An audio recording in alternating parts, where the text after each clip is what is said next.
Hello there. I've heard from a lot of you saying, how do I stay on the spiritual journey? What tips do you have? And so I thought this might be a good time for me to talk to you about how to stay on the transformative track. And I'm just going to tell you what I did. And if you turn to page 69 in the Spiritual Power Tool books, read along with me as I talk to you about this. You know, when the going gets rough, I find that a lot of my students get going in the other direction, because it becomes difficult, because they feel like, gee, it wasn't as much fun as they thought it would be, or boy, this was very exciting, but now I've been on it for 6 months, and you know what? It's a heck of a lot of work, and I didn't plan to work this hard. You see, and some of you say, okay, I'm getting tired and I have to continue, and I will continue, but I need support. I need to do something that's going to reaffirm my own commitment to myself. So one of the things, of course, is to recommit to yourself. That is going to keep you on your spiritual journey. To commit, yes, I'm wavering right now. I recognize that I'm wavering. I'm recognizing that it's getting a little bit difficult, because I am moving out of my comfort zone, not only occasionally, but I feel like I'm moving out of my comfort zone more often than I'm not. Because you're changing. Because there's another dimension of being that you are becoming familiar with. And it doesn't have the same rules or the same responsibilities as the third dimensional beingness. So you're moving out of the third dimensional beingness to the fourth dimensional beingness. But how to stay on track? Commitment. I am committed to continue this work. And I remember one day when I was working on my third to the fourth dimension, and I sat down and I felt very overwhelmed. I didn't have a teacher talking to me about this. I just had myself. And I sat down and I started to write down. I affirmed that I'm going to stay on this commitment. I made a commitment. I'm staying on it. I will manage to move from the third to the fourth. I will encourage myself. I wrote all these affirmations. And when I got discouraged or wondering, oh wow, another day. Well, you would have the challenges anyway. It doesn't matter. This way you are overcoming those challenges, that limited mind that wants to take you down the drain. You're overcoming that. It wants to keep you stuck. You do not want to be stuck. Make another commitment to yourself. Write it down on a piece of paper. Email me your commitment. I don't care. Whatever you need to do is make a further commitment, because I found out on my journey I had to recommit myself many times, maybe 4 or 5 times a year, to keep myself going. And I made sure that my meditations kept going on, and I did not stop my meditations, because they helped me to stay on target. They helped me even when my mind went crazy and went on its little merry-go-round. I knew I had the power to stop that merry-go-round, and I would use my power. And every time you stop the merry-go-round in your head and you come to now moment, you are empowering yourself to do it quicker and faster and more on target, and not allowing yourself to move too many times around the circle before you recognize, oh, I'm in a merry-go-round. Oh, if I did this, if I did that. Oh, well, what will happen if? No, I need to stop my thinking, because my thinking is limited. I need to be into unlimited thinking in order to solve my problem or solve my spiritual dilemma that I'm in. And you have to be vigilant, and I do mean vigilant. That's why I've talked to you so many times about being the observer of self, because the observer of self is extremely important on this journey, and you have to be vigilant in order to break old patterns, old ways of thinking, old things that you have done forever in this lifetime that have worked for you, that are not working for you anymore. What happens is when we get into a pattern that works for us, and then as we grow into another understanding of ourselves, that old pattern doesn't work anymore. It doesn't produce the proper information for you anymore. It goes dead, so to speak. And when it goes dead, you have to climb out of your woes and move into more meditation. I found out when I was in trouble, I needed to meditate more because I wasn't going to get my answers any other way than being still my mind and giving the masters or whoever was helping me an opportunity to help me to straighten myself out. And ask for guidance when you are in that time, when you're wrestling with yourself, and there'll be many a time you'll wrestle with yourself. I wrestled and wrestled and wrestled myself over and over again. Hopefully you'll be much better at it than I was. The tool was to ask for guidance. Teacher, out-of-body teacher, give me a book, give me a sentence, give me something to help me to understand where I'm at. Help, help, help. And then just sit quietly and ask, please. I'm willing, I'm ready, I'm committed. Help me.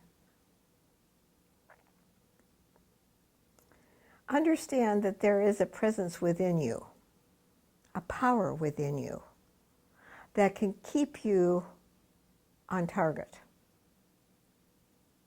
Sometimes it gets fuzzy. Sometimes it kind of dies away and you think, where is that part of me that's so courageous? Where is that hero of me? It seems like that hero has disappeared. And I want to stay on track. So I say, I bring up that hero in me. I know that there's something more intelligent in me than I am at this moment. I need that intelligence. I need that understanding. I need that guidance. I will not stop till I get it. I will ask and I will listen. I will listen all day long. I will listen as I drive my car. I won't turn on a bunch of music so that I'm not present with you. I will be still and I will listen. Maybe you'll show me a sign, at the stop sign. Maybe there's a sign out there with some billboard that says something that's going to help me. Give me eyes to see. Give me ears to hear. Help me, help me, help me. Continue asking for guidance. And remain conscious that you are moving from one dimension to the next. And it isn't an easy thing, but an important thing. All the things that you've learned from eons and eons of time are now being challenged because they live in this third dimensional environment. There is another environment. There is another dimension to your beingness. Do not give up on yourself, even at those moments when you wish you had never started this journey. Nobody understands you. All those things that goes through your limited self. Oh my gosh, what have I done? Give it up. Don't be lazy. Don't you dare be lazy on yourself. Push yourself. Make yourself go a little bit longer in meditation. do whatever it takes, because if you don't, nothing's going to come through. I found that out. I had to talk to myself a lot, every single day. And I was a working mother, taking care of children. And I had to continue my journey. I know it can be done. I know that there's a presence within you, a center of enlightenment in you that is ready to burst out into the light for you. Acknowledge that center for enlightenment in you. Acknowledge it. I know there's a center in you, because there's a center in every one of us. There's a nucleus, a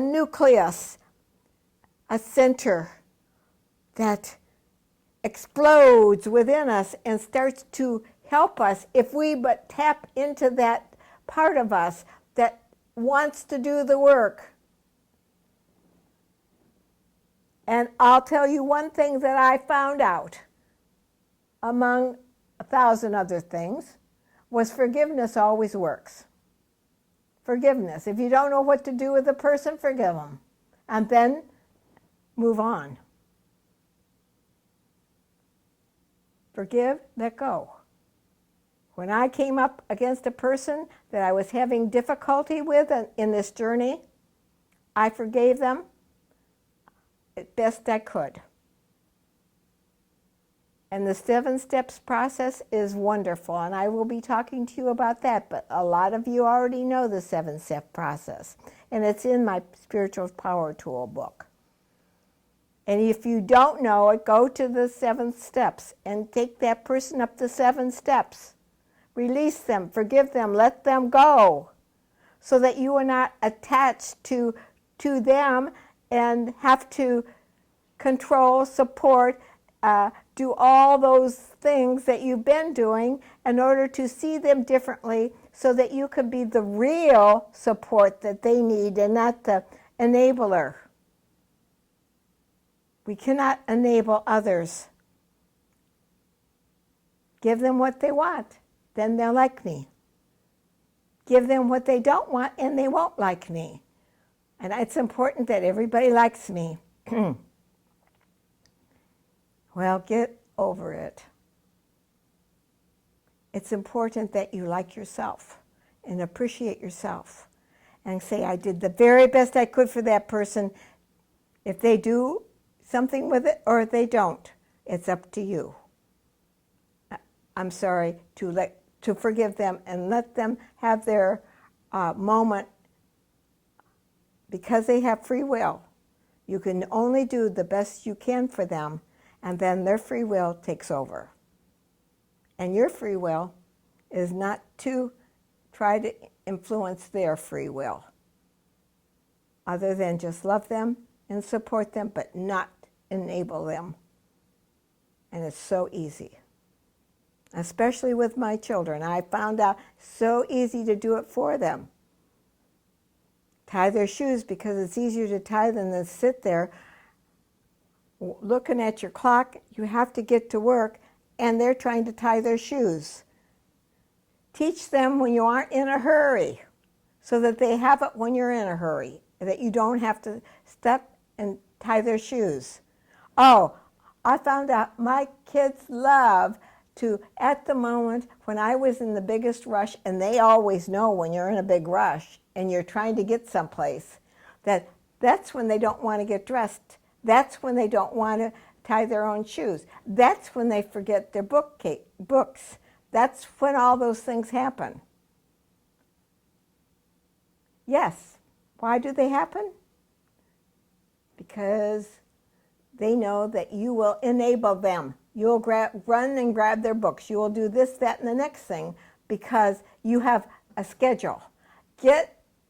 Teach them that it is not appropriate for them to do that.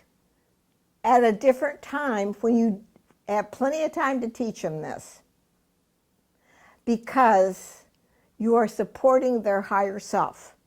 And as a student, I can help you, I can teach you, I can support you, but I can't take your test. I cannot do that. And I know when there's tests going to come up for you too. And I try to forewarn you so that when the moment comes, you'll remember, okay, we were talking about that. I know what I'm supposed to do. You see? The child. Oh, Mom told me and taught me how to tie my shoes. Well, I better not be telling her I can't tie them today. Because you know what she'll do with me? She'll take me and put me in my car and say, tie your shoes or you're going to go barefoot. And they got to know you mean it. Okay. As I'm talking to you about how to stay on the transformation track, because you're transforming. And it's so very important to control your emotions through journaling. That's the one place that helped me so much to understand where I was coming from and my emotional patterns. You're not going to know your emotional patterns till you do it. And next week I will talk about the emotional patterns and help you to understand that. But right now what I want you to do is to commit and look at page 69, how to stay on the transformation track, and put a flag there so that you can come back to it when you need it. When you have a question of what to do, it's right there. Believe me, I know this works. I love you, I support you, but I will not enable you. Bye-bye for now.